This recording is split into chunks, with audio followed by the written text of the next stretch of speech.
All right, we have a long day ahead of us. Hey, it's Magpie Lane again, and another Aston. You know, you're in company when there are two Aston Martins in the parking lot that you're parked in. Anyways, long day ahead of us. First stop, Bletchley. Breakfast on the go. And then we are off to Waddesdon Manor. So here we go. And that's pretty, isn't that pretty?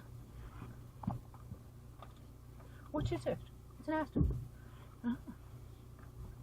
We seem to be in with the Wilfie crew.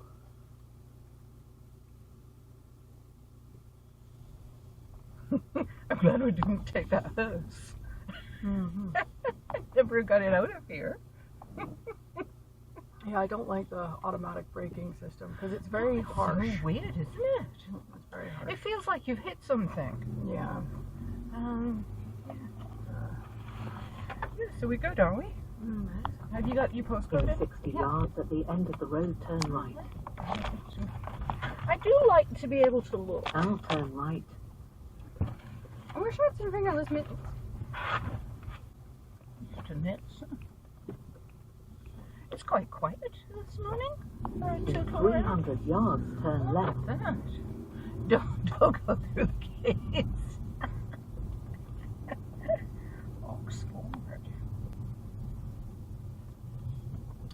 Hey, I'm just impressed I'm on the left side of the road. Okay. I was going to say on the right side of the road being the left, but 200 yards This at is the end rather of the road, lovely. turn left. To have come out this early on a Sunday morning for the filming, if it's filming,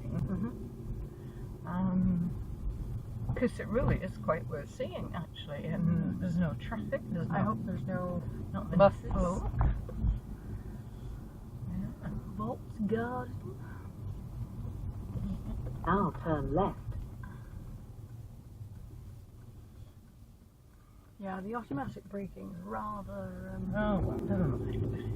Could be worse. I'm sure I could turn it off if I. Yeah, I don't mess with Because yeah, I was like, did I hit the wall? it. Why? If my car banged like that, I know I'd hit something. No, but I could tell how far away I was. Well, of course. Are you familiar with this street? A little. Is it one of your streets? The Black Sheep is my like. Oh yeah. Huh? Look at that trail. Yeah, but that Black Sheep Great. Cafe is kind of my Yeah. point of reference. In Oxford. If you got to the Black Sheep, you're not far away There's now. lots of lovely, cute little throughways and snickleways and dipsy doodles. Chumpets. There's I mean, like, In 300 yards, turn right. I wouldn't. Okay, so getting out of Oxford was not easy. There were lots of roadworks going on, and the roundabout that she wanted us to leave Oxford using, the exit that we were meant to use was closed for construction, and there was diverted traffic, so we had to follow all the fancy diverted traffic signs. But she was definitely insistent that the way to get from Oxford to Bletchley was to use this specific roundabout, that the exit was completely gone. So we ended up turning around in a like bus stop, if you will. I think it was outside of a train station even, actually, but don't quote me. Anyways, well, oh, here's the roundabout that's broken. Look on the left, that's the road she wanted us to take that we couldn't take. So she was very, very insistent. Gotta love Sally Zatnav. All right, so now we're going to talk about Bletchley Park because there's lots to say, and we did drive for quite a long amount of time, and now you get a free tour of Oxford as well. So, on to Bletchley Park. Bletchley Park is an English country house located in Bletchley in Milton Keynes, which then became the principal centre of the Allied code breaking department during the Second World War. During World War II, the estate housed the Government Code and Cipher School, which regularly penetrated the secret communications of the Axis of Powers, most importantly the German Enigma and Lorenz ciphers.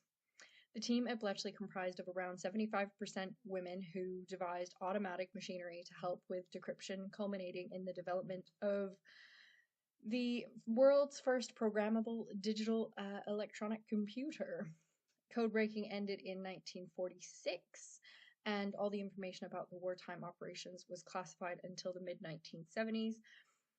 And now Bletchley Park has various uses and stands as a museum. So after the war, all of the Enigma machines, the bomb machines, so the computers that we've seen in various movies were destroyed, and so now of course there's only replicas.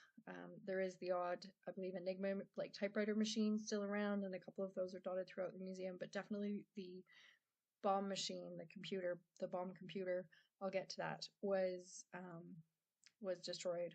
So prior to that, it was purchased in 1877 by the architect Samuel Lipkin Seckham, who built a house there. The estate has 581 acres and was then bought in 1883 by Sir Herbert Samuel Lyon, known as Sammy to his friends, supposedly, and he expanded the house into a combination of Victorian Gothic, Tudor, and Dutch Baroque styles. They don't necessarily go together, but that is what he envisioned, and that is what he got. After Herbert's death in 1926, the estate was occupied by his widow Fanny until her death in 1937. In 1938, most of the family didn't really want to live there anymore after Fanny's death, so the mansion and much of the site was bought by a builder for turning into a housing estate. But in May of 1938, Admiral Sir Hugh Sinclair, head of the Secret Intelligence Services, MI6, bought the site for use in the event of war. He also purchased it with his own money because at the time the Secret Services didn't think it was worth investing in such a property, and so he actually bought it with his own cash. I don't remember the figure. The key advantage that the Admiral saw for Bletchley was its geographical centrality.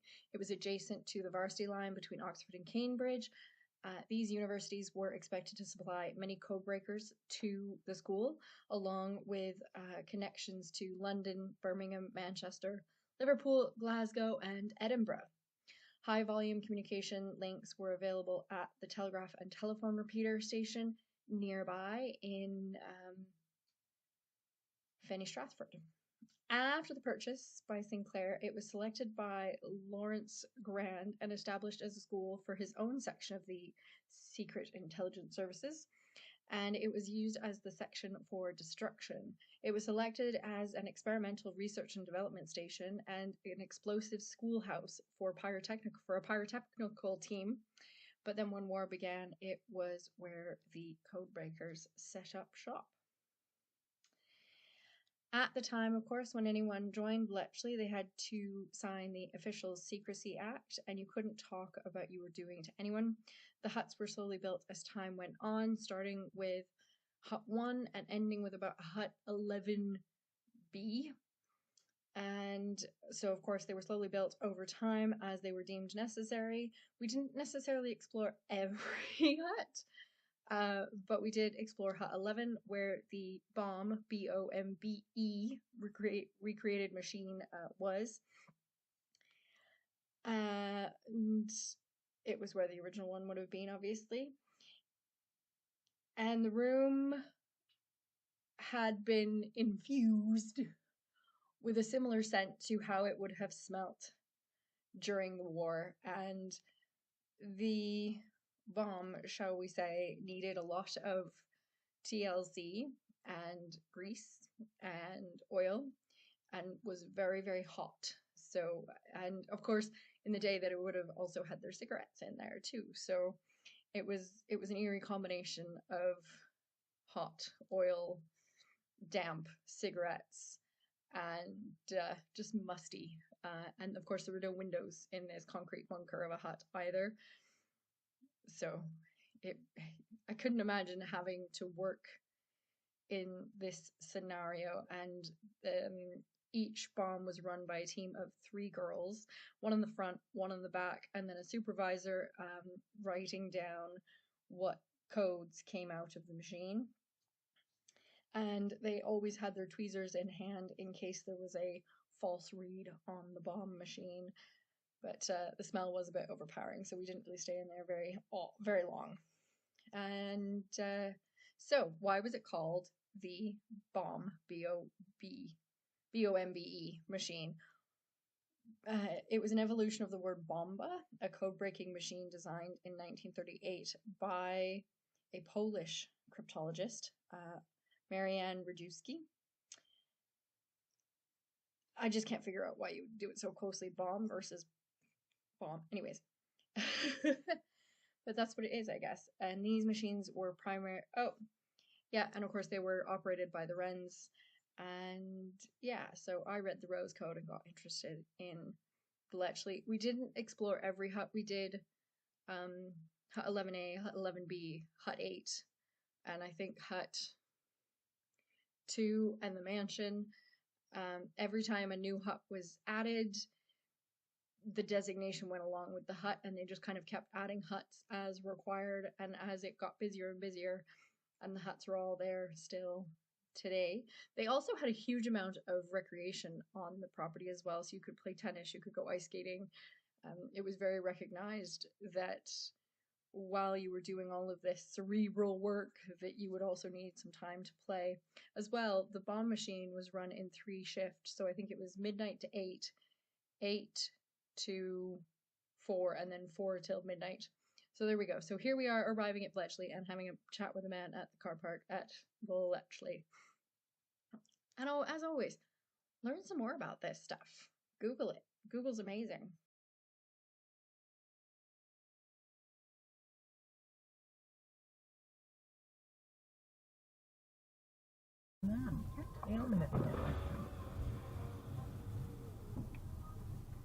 Good morning. Right, here for Bletchley Park. A little early. Not too bad, 9:25 or so. Right, first time. We came from Oxford, and yesterday we came from Canada, and we have a map and we have instructions. She wrote out the wrong postcode. We've been to Bletchley Park Gardens. Was it nice? It was a It was no-through just road. round. I know the one. I know exactly mine. Well done. Well, at least you had to look round. Yeah, exactly. We've had a nice. We're like, why is there a sign? This is really badly signed. Never mind. At least you got here. We got There's here. plenty of people that didn't, mostly German. Remember that? Yeah. So all we do, Mum, bottom Well of the road. Bottom of the road, you're going to go round to your left, second right for your car park. So it's left, second right. Those green doors over there, top of the steps, that's the main entrance. Lovely. Okay. But if I was you, I'd hang on a little while just to Yeah. picture you. We're gonna find a snack in the car. Yeah. No. Thank you. Thanks.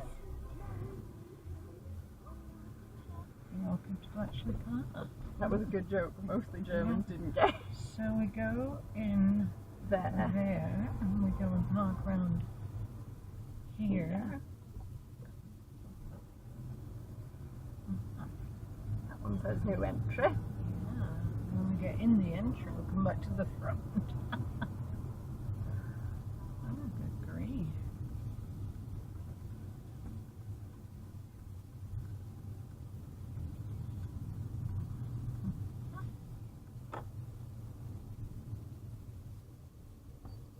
That do for you? Yeah.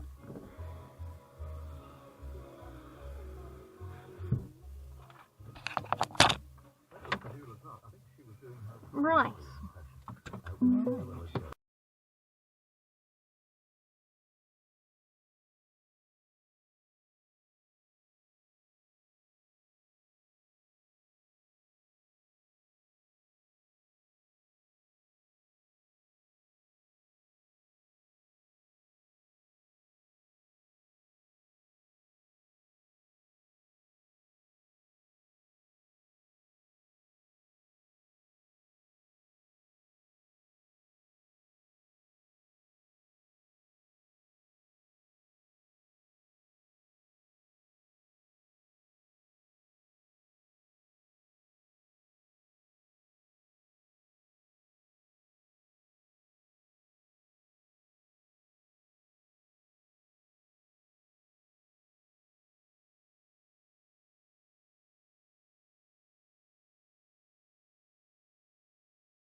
Right, so we're making our way up to, oh, I thought the ticket would tell me. Is it Waddesdon Manor? Mother's paid £2.50 to get the bus to the house, otherwise it's a 20-minute walk. But she has to wait 10 minutes for the shuttle bus to then take a 10-minute bus ride to the house or the manor, wherever we're going. Anyway, so here I am walking for 20 minutes. Delightful. I can see the house. Maybe should have worn different shoes, but there we are. Right, I shall keep trudging. Trudge, trudge, trudge. Waddesdon Manor? It's been introduced 3 times to you now, so hopefully you don't forget where you are like I did. I'm not sure if you prefer the talking while I'm going through the house, or if you prefer it while we're driving to the house, and then you can just enjoy the house. Oh, look at the manor, isn't she pretty? Through the trees. Right. Currently, the manor is owned by the National Trust and managed by the Rothschild Foundation, and in 2019 had around 460,000 visitors.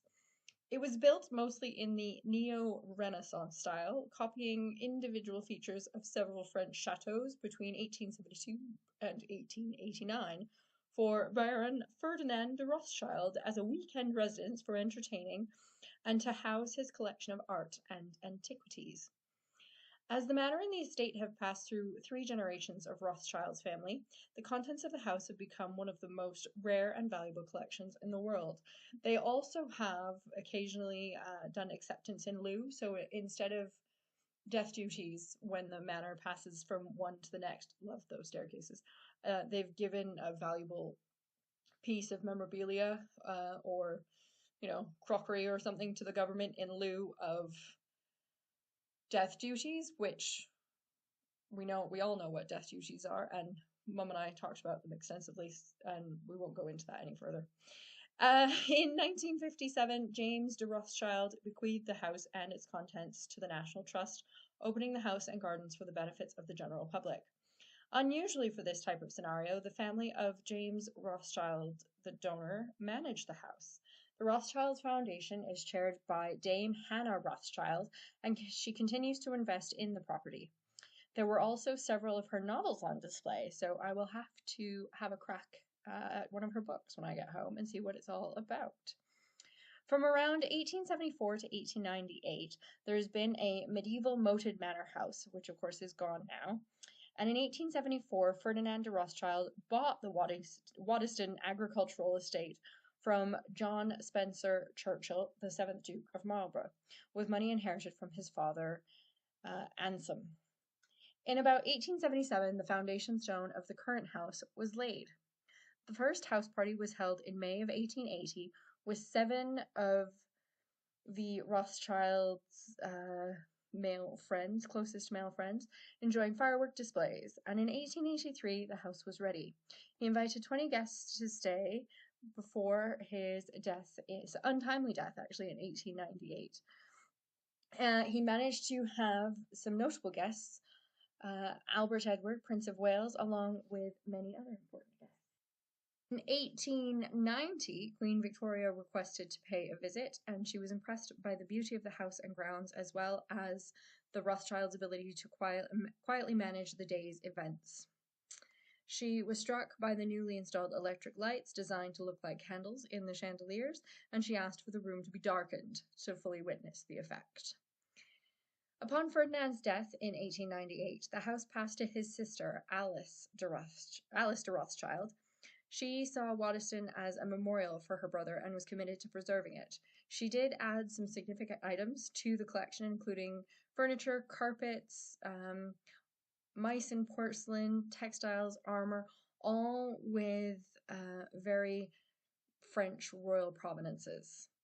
Following Alice's death in 1922, the property and collections passed to her French great-nephew James de Rothschild, who was married to an English lady, Dorothy Pinto. James further enriched the manor with objects from the collections of his late father, Baron Edmund James de Rothschild of Paris. James and Dorothy hosted a Liberal Party rally at Waddesdon in 1928, where David Lloyd George addressed the crowd. During World War II, children under the age of 5 were evacuated from Croydon and lived at Waddesdon, and it was the only time children actually lived at the house. They also provided Waddesdon as an asylum for a group of Jewish boys who came from Frankfurt. And then, of course, from 1957 to 1997, James bequeathed Waddesdon and the 120 acres of grounds to the National Trust, being preserved for posterity. Dorothy moved nearby, and the manor has not been resided in since.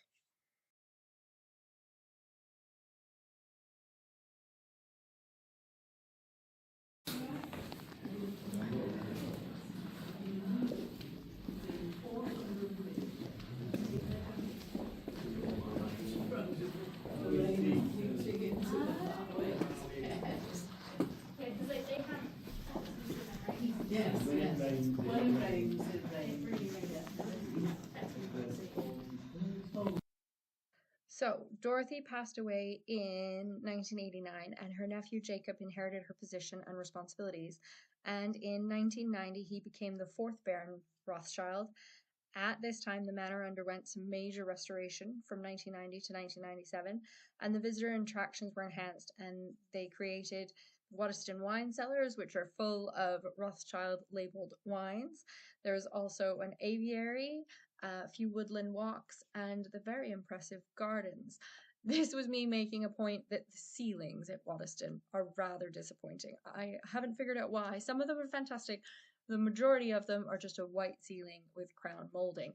So we need to figure out why, but I suspect it has something to do with the original decoration of the, did I say Neo-Renaissance style? Let's double check. I was right. I think it had more to do with the Neo-Renaissance style. Decorating ceilings probably wasn't as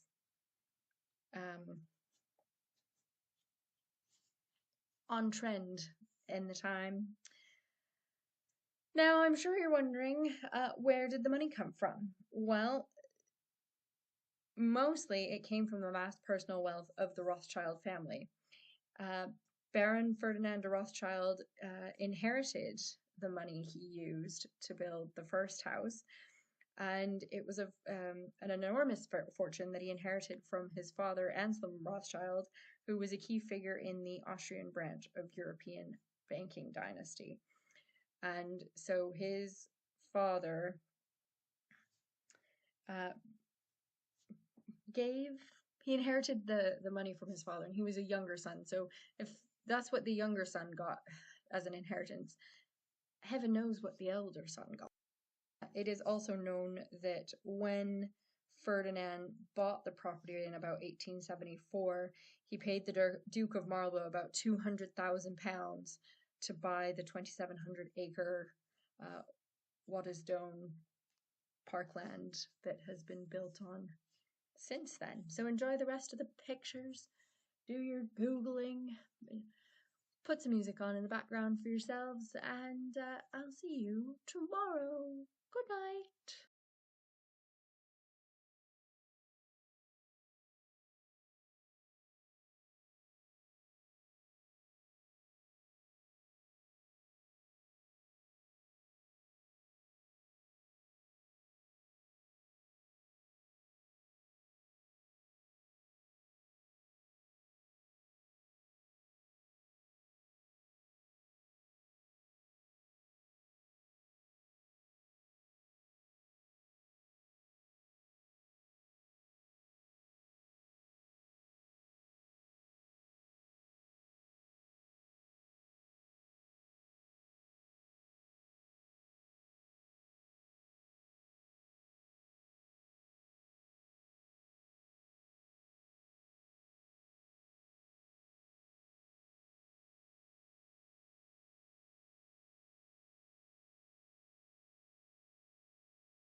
We left Waddesdon Manor and we drove back to Oxford, where we went to the Posh Fish for dinner.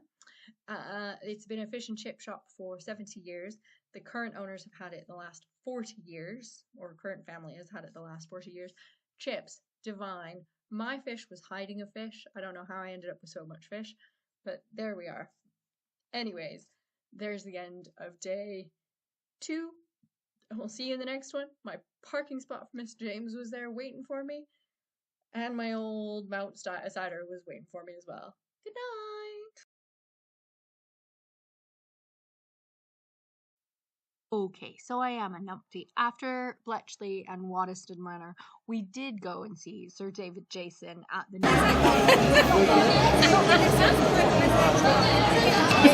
And so Sir David Jason, things like Jack Frost, Only Fools in Horses, I think Open All Hours, and known for comedy, like voice acting as well in whatchamacallits, cartoons. All right, we're done for day 3. We're officially done. I'm not trying again. Good night.